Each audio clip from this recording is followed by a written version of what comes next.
Hello, friends. It's been another year since my last video, which means naturally it's time to finally make a new one. And this time with 5.3 right around the corner, I'm going to be looking back over the events of 5.1 and 5.2 just as a refresher for the coming conclusion of the Shadowbringers storyline. I don't have much else to say as a way of an introduction, so let's just jump into it. We start off patch 5.1 catching up with Tataru, finding out the only real development in our absence over Shadowbringers was that the fighting at the Gimelt Dark had come to an end. Kryl, who has just returned to the Waking Sands, lets us know that the Scions linked to their physical bodies are getting progressively weaker with the longer that the respective Scion has been in the First. We quickly decide to go back to the First in order to pass along that information and try to find a way to bring the Scions back to the source. The method decided upon is to try and put their souls into white auricites and then have us carry that back between the worlds. We go to the Grand Cosmos, once an elven palace and now the home of Beklug, a Nemu who is an expert in matters of the soul. Having fought our way through the palace and after some convincing or maybe bullying, they agree to help us and we return to the Crystal Tower. Back at the tower, after telling our story to Beklug, Graha managed to convince them to help us despite their initial hesitations. After discussing how exactly we can get their souls into the auricite, Alice is reminded of those staying at the inn at Journey's End, sparking Beklug's curiosity. We take them with us to see the patients in order to see if he might be able to do something to help them. We administer a tonic of Beklug's to the patients, made to stimulate one's ether. While it helps some, others are farther along in their corruption and are not as responsive. In order to help those souls, notably including Halric, a young Aura boy, we go about creating a familiar which could then be used as a conduit for ether revitalizing magics. Alice is the one to do the honors, albeit a bit poorly, and names her new familiar Angelo. Through this avenue, Halric speaks again for the first time in ages, though only for a moment. Seemingly, our studies on stagnant ether have been enlightening for Beklug, and they return to the Crystarium in order to mull over what we've seen. Alize, meanwhile, decides to stay in Almarang for the moment in order to keep on treating the patients there, while Alfino and the Warrior of Light are summoned to Yulmur by one Dulia Chai.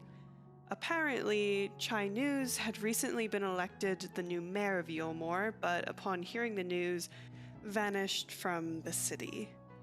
After following his trail, though, it seems that he hadn't run from the responsibility, at least not outright. Chai News had instead been looking into the affairs of both Yulmur and the surrounding areas, and looking to gain the support of one of the high-ranking officials of Yulmur before Valthree had taken over, a man by the name of Rendon. While helping to gain his support, we do some Telos catching and reprogramming, with Chai News hoping to use them to aid in the rebuilding and restructuring of Yulmur. After returning to the city and bearing witness to Master Chai's inaugural address, our business in the city is concluded for the moment, and we return to the Crystarium and more specifically the Crystal Tower. While we were gone, it seems that our fellow Scions realized a problem with our plan in using auricite to bring their souls back, in that by rendering their souls dormant as would require, they would lose their minds in the process. That being said, Graha took the idea of the royal eyes of the Algan bloodline as inspiration, and they have come up with an idea to create vessels more akin to soul crystals in order to transport themselves. As the only one able to inform our friends on the source of the new developments, we take our leave, only to run into none other than Istinian at the Rising Stones. He catches us up on not only his, but Gaius Baelsar's activities as of late. Via the Echo, we get to experience it all for ourselves. Not only did they run into Xenos, now with his soul back in his body via his artificial echo, but they witnessed him killing Emperor Varys. After managing to escape imminent danger when reinforcements arrived, the two had split up and Istinian bore witness to one of the Garlian's new creations, Arch Ultima. Seemingly powered by a person fused to the weapon, the prototype is activated and taken on an impromptu field test. With the use of Nidhogg's power, Estinian does manage to destroy the weapon and finally makes his escape. Coming out of our echovision, he fills us in on a few more of the details. That Xenos, while currently missing, has taken it upon himself to destroy the bioweapon Black Rose, and that the Empire is currently in a state of chaos due to having no clear leadership. And with all that, he takes his leave. And then, in our usual, meanwhile in Garlemald cutaway, we see Xenos looking out over the conflict between the Garlians, seemingly over who will be the next to ascend the throne. A figure in a white robe appears and states that they know who Xenos is going after next, Zodiark itself. And after that, back in Yulmore, we're shown a group of people talking about the hope they have for the future after all of the changes Tri-News seems to be making. Watching them is none other than our friend Ardbert, seemingly returned from the dead. And that ends the main scenario of Patch 5.1, Vows of Virtue, Deeds of Cruelty. Moving on to 5.2's main scenario quest, we return back to the Rising Stones to get an update on the Scion's condition, only to be called back to the Alamegan border to speak to Rauban and none other than Gaius Baelsar. He informs us that the Garlian Empire is attempting to recreate the Ultima weapon, and they now have several prototypes. More importantly, it seems like one of them is en route to Eorzea. But that's a problem for another questline, so we're heading back to the first. Back over there, it turns out that the Exarch, Urianger, and Bekluk have come up with a vessel for us to be able to use to transport the Scions. All that needs to happen now is for G'raha to figure out how to use the gift passed down by the Allegan royalty to seal the Scions within it. After our meeting has concluded, Alfino accompanies us to speak with Lena, who asks for our help in slaying a Sin Eater spotted in Lakeland. However, upon arriving, we just find its corpse. Supposedly, the man who slayed it claims to be a warrior of light. Lena notes how it's an odd choice of alias. Regardless of how heroic the Warriors of Light might have been, the association with that title is forever tainted in the first due to the association with the Flood. Upon returning to the Crystarium, Alfino mentions that the people have, now with more time on their hands and a curiosity about how the Flood started, begun to look back more into the history books. That, in addition to the fear-mongering within said books about the Warriors of Light, have brought him to a conclusion. If the people want to hear the truth about the Warriors of Light, we should give it to them. And we do just that, gathering the people of the Crystarium in front of the Crystal Tower and recounting everything that led up to the Flood for the people, leaving out not the smallest detail. After our speech, though, we spot a face in the crowd, Ardbert himself, supposedly back from the dead. He takes the floor himself, thanking us for doing some of the explaining for him, before going on to talk about how he was miraculously granted a new life. He reveals to everyone that we come from a different star, one that we will soon have to return to, and so he encourages the crowd to take up arms and become warriors of light themselves in order to protect their home. We return to the ocular for now, avoiding a confrontation in such a public setting. There we all come to the same conclusion. Ardbert's soul was taken into yours, and the Ardbert that appeared must then be an imposter. Urianger and Y'shtola thus conclude that he must instead be an Ascian, specifically a Litobus, taking on his appearance and using it for whatever ends. With nothing else for us to busy ourselves with here, Y'shtola takes us with her to the Raktika Greatwood in order to look into the new ruins unearthed by the V's of Fano.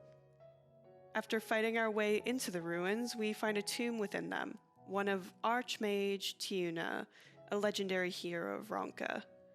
She was a powerful mage, and supposedly she could also look into the past and peer into the people's hearts, notably quite similar to the Echo. The mural on the wall also brings mention to star showers, yet another link between such event and the Echo. Y'shtola muses on the nature of our power, along with its potential connection to Amarat, and we take our leave of the ruins and head back to Slitherborough for a brief rest and for Y'shtola to clean out her rune there, to Runar's dismay. No sooner have we sat down for supper, though, do Alfino, Alice, and Urianger arrive, having followed Ardbert all this way. Apparently, he's been making a tour of Norvrant, calling on the people to become warriors of light, and they suspect Slitherborough to be his next destination. In order to track him down faster, we decide to find and slay a Sin Eater in the area, as Ardbert had been doing so in order to gain the locals' trust everywhere he's gone. Thancred and Reen luckily have returned from the empty and are on the case. When we find them, they've already killed it, and we don't even have to wait long for the man in question to arrive. Ardbert attempts to make small talk, bringing up our past meetings on the source. We rather easily expose his farce and force his hand into revealing that he is indeed Elidibus, inhabiting Ardbert's body. He flatly states his intentions to cause another rejoining despite Emmett Selk's dying words, and also decries his judgment. Quickly, he takes his leave. With no answers as to why Elidibus has decided to take on the visage of a warrior of light, we return to the Tempest, hoping to find some sort of clues there. Our first visit is to the Ondo, and after helping them a bit in their own struggles stemmed from the sudden lack of water, we are pointed in the directions of ruins of Amarat, not Emmett Selk's creation, but the real thing. Urianger bids us to meet Bismarck again and ask for his help.